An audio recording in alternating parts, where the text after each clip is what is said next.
How's your Monday? I am in a chipper mood, but I wanted to do a video, get a little content out there, because we need to discuss some things, you guys. Real talk.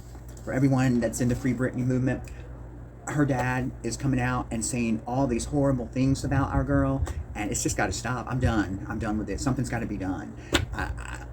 So I'm sending this out. We've got to do something. Everywhere. We've all got to do something. This air conditioner feels so good, y'all. Oh my God.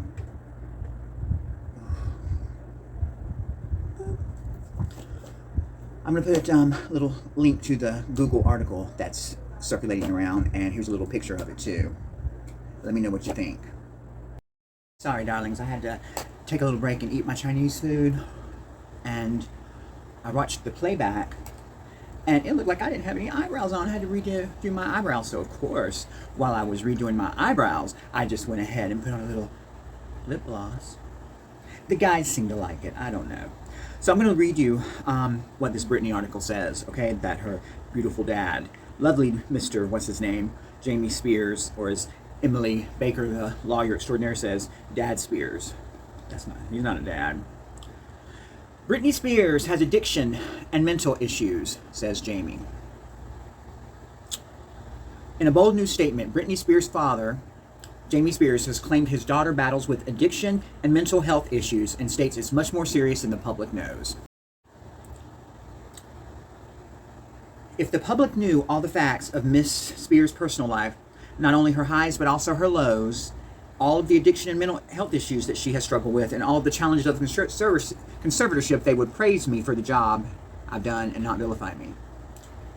But the public doesn't know all the facts, and they have no right to know, so there will be no public redemption for Mr. Spears, says a lawyer. Let me tell you something, her lawyers, that's a faux pas. I actually meant his lawyers, his, not hers. Jamie Spears' lawyers. Remind me of K-Fed's lawyers. Remember, those of you that are old enough, do y'all remember when the custody battle was going on? And every day, K-Fed's lawyer would make an announcement to the press, and TMZ always seemed to be the first one to get a hold of it. Isn't that interesting? But every day, and what kind of lawyer would do that? I mean, on the one hand, I just thought it was tacky. Because Mark Kaplan or something, just a nasty, greasy guy. I mean, why would you do that? This is, you're fighting, the husband is fighting over the kids, and here you are bad-mouthing the mom, you know. And let me just also say, and yes, I have more than one cell phone. I got my new one. How do you like it? Much better camera, huh? Boop. I'm gonna make a video about that because I got something to say. Someone should sold me a bad iPhone. They just didn't realize I had a platform. Be later this week. But yes, this is the old, out with the old, in with the new. Boop. But yeah, you know, I just want to do something. You know, I want to do something for Britney. I want to say something. You know, Britney has a special place in my heart. Of course, Madonna is the Queen Mother, but Britney is the eternal princess. Eternally. I don't care if when she's 60, 70 years old, she's going to be the princess of pop. As Billboard magazine called her when she performed a few years ago, the eternal princess of pop. That's how I feel. I was the first person to ever perform to a Britney Spears number in Atlanta, and I can't remember the name of the club. It had something to do with an old car, Full Auto, or something. I can't remember the name of the club. I did Baby One More Time, and at the time, I didn't know that this was a song by a teeny bopper, which is what I thought at the time. I thought it was a hard rocking girl like Joan Jett. Because that's what I did. I did a lot of rock and roll numbers. And this to me, and I guess I knew her name was Britney. I don't even think the album had been released yet. And I just kept thinking of Britney Fox, the hard rock band from the 80s. And I was the first person to perform it at a club. And of course it got popular. And then everybody started. I didn't even know the words. I was doing banana, banana, banana. That's an old drag tip. When you don't know the words of the song, you just go banana, banana, banana. It was like you're mimicking even if you don't know the words. So my question to Jamie and anyone in the con camp, and that's what we call the conservatorship, the con, you know, con. So if she does have mental and addiction issues, how long ago did she have addiction issues? 13 years ago? If she's got mental issues, we all do, first of all. The woman has a right to live with it. I'm not saying she is, I don't think she's schizophrenic, but if she is, lots of schizophrenics live on their own. Come on. Maybe they have a caregiver come once or twice a week or something like that. I don't know. But I know lots of schizophrenics live on their own. This is just ridiculous. It's ridiculous. I mean, you are so greedy. No, you are no true Southerner, Jamie Spears. You are no true Southerner. A Southerner would never do that to his baby girl. A Southerner would never do that to his baby girl. So I'm going to quit reporting on this right now and quit giving my opinion because it's pissing me off. And to everyone in the Free Britney movement, the higher ups, I'm a member of the Free Britney movement. I'm going to hashtag the hell out of this and make sure it gets seen by the important people. What can I do? What can I do to help Britney?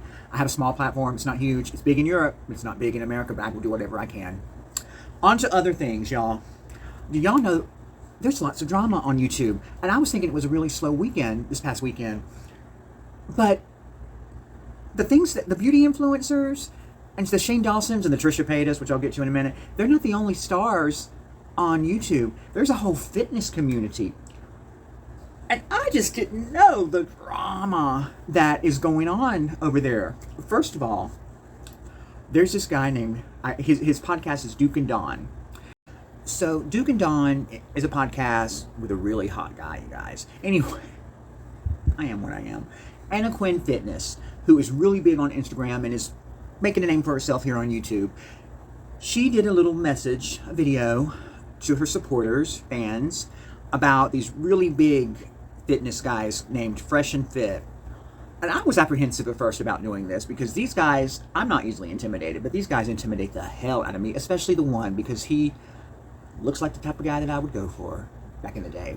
Now I just see him for what he is, which is an asshole. Anyway, he sent her a message, would you like to collaborate? And she said sure, and she was thinking that this was going to be a real collaboration, which apparently it is.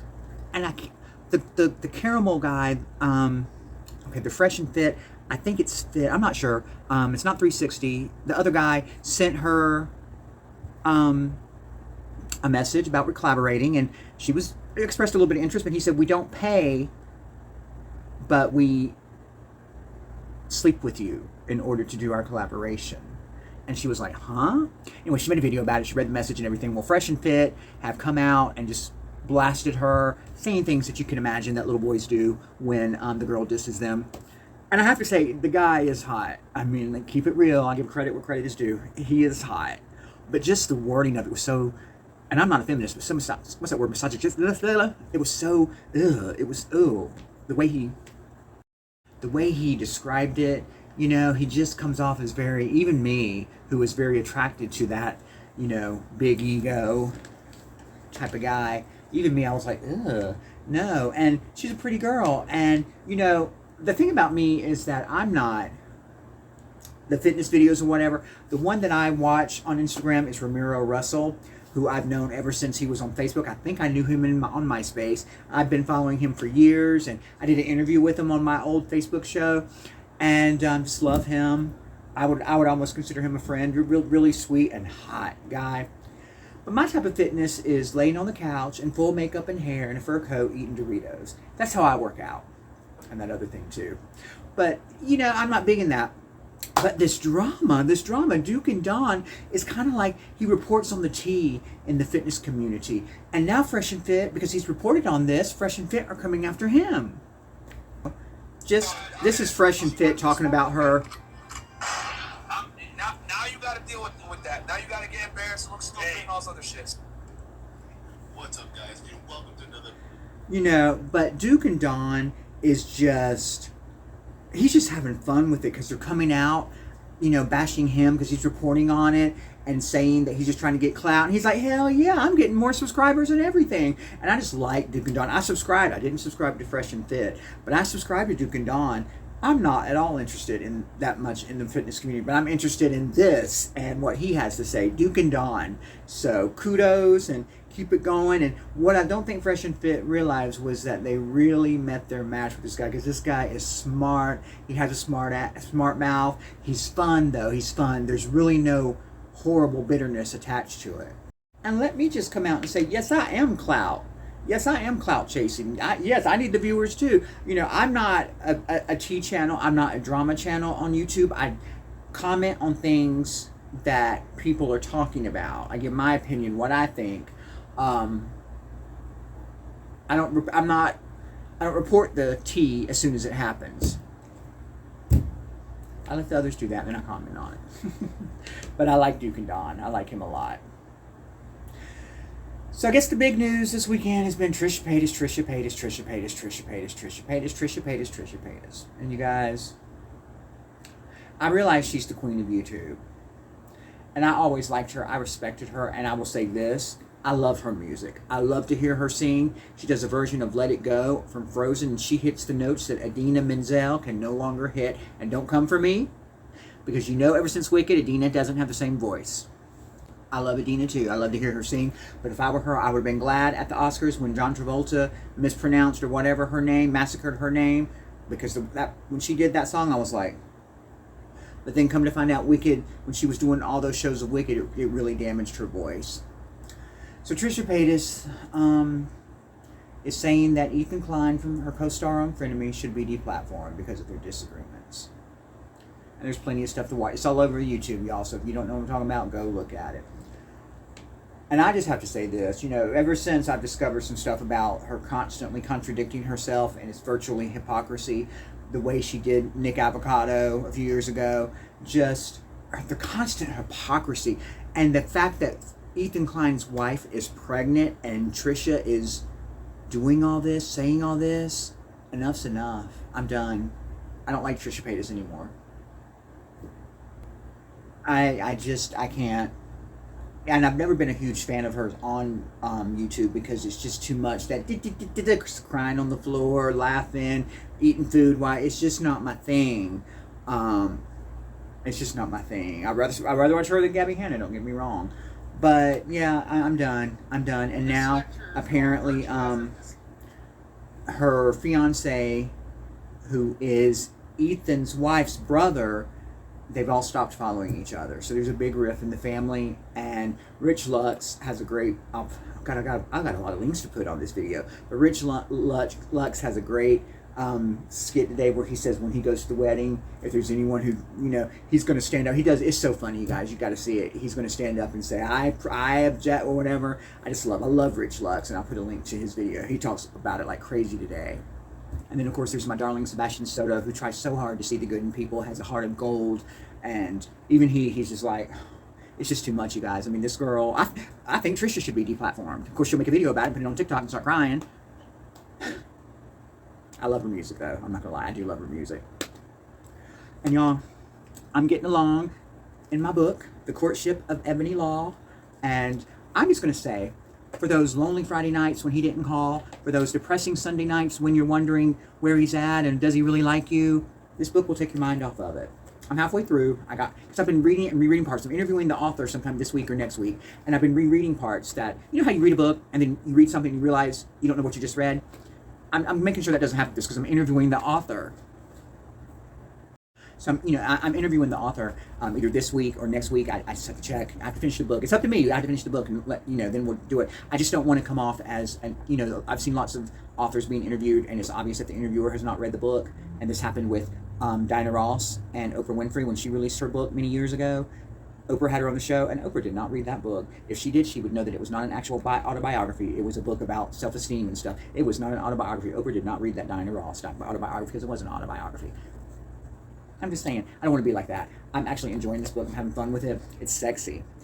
There's a guy in there that, of course, grabs my attention, and it gets started off with the action right away. First 2 pages. And I want to say something about buying books these days. Bookstores and books in general, they're a dying breed. And we really need to support our authors. If I were to publish a book, I would probably do a self-publish. Then everyone would say, oh, she couldn't get her book published, so she had to do it herself. I mean, if you think I would pay for that book with my own money, please. But I'm just saying, we need to support bookstores. One of the greatest things I used to love going to bookstores in the summer. My mom would drop me off and just, have a good time at the mall. When I was a kid, we could do that back then. Can't really do that now, but if you're able to buy the book and you're interested, do it at a bookstore or Amazon. Try not to do it at places like eBay because it's just getting into a lot of residuals and just stuff. Support the author. And the book just came out in June, but I'm looking forward to interviewing him, and I'm really enjoying my book. And I'm gonna be, after I've edited this, it's going to take me 10 hours. I'll pick up and read it again, some more. Well, someone sent me a Cash App. Thank you. So support authors, support books, read a book. It takes you away. I'm telling you, those rainy Friday nights when you thought he liked you and you don't know now because he hasn't called, pick up a book. And this is it's not erotica, but it goes there to a degree. You'll enjoy it. You'll enjoy it. You're grown up like me. Someone just sent me a Cash App. Thank you, boo. Boop.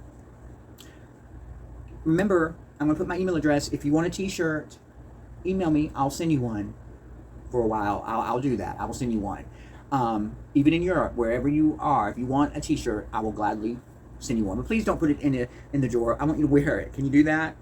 And yeah, I'll be honored.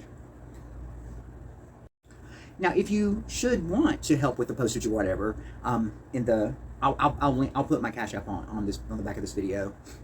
We're just describing what the video is under the hashtags. I'll put my Cash App, and just let me know where to send it to. And it's not going to be immediately because I have to find out how many I have to order and blah blah blah. But, so that's about it, you guys. I'm going to finish my Chinese food. I'm taking the night off. But it's going to take me forever to edit this video. Maybe not on my new phone. I'll let you know. I'm noticing that I get more when I keep it like 21 minutes or under. Those videos get the most views. So maybe that's the trick. Peter Mon's onto something with his 27-minute self. Anyway, love you guys. Thank you for watching. Thank you for everything you do for me. You're my world. Without you, I'm nothing. Now go out and get you some. Woo. Hey, Fresh and Fit. Duke&Don.